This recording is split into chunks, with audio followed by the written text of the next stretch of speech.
ഇതാണ് എൻ്റെ ദ്വീപ്. അതിരാവിലത്തെ കാഴ്ചയാണ്. ഇങ്ങനെ നീലക്കടലും ഇതിൻ്റെ കോറൽസും ദ്വീപിൻ്റെ ഭംഗിയും ഇതൊക്കെ ആസ്വദിക്കണമെങ്കിൽ ഇവിടെ വരണം. രാവിലത്തെ ആ വൈബുണ്ടല്ലോ, ഒന്നും പറയാൻ പറ്റത്തില്ല. അത്രയ്ക്കും നല്ല വൈബാണ്. വേണ്ട, ലക്ഷദ്വീപിൻ്റെ സൗന്ദര്യം അങ്ങനെ നീണ്ടു നിവർന്ന് കിടക്കുകയാണ്. അതിരാവിലെ 6:30-ക്കുള്ള ആ ഒരു മൊമെൻ്റാണ്.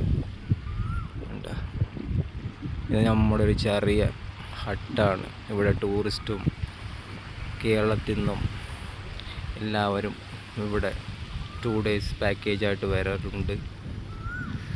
അപ്പോൾ അങ്ങനെ ഒരു ചെറിയ ഒരു സ്വർഗമാണ് നമ്മുടെ ലക്ഷദ്വീപ്. വളരെ മനോഹരമായ ഒരു ദ്വീപാണ്. ഇതാണ്ട് കടലിൻ്റെ കാഴ്ച, കടലിരുമ്പണ ഉച്ച, കടലിൻ്റെ ഭംഗി, ഇതൊക്കെ കാണാൻ ഇവിടെ തന്നെ വരണം. നല്ല അന്തരീക്ഷം, നല്ല വായു,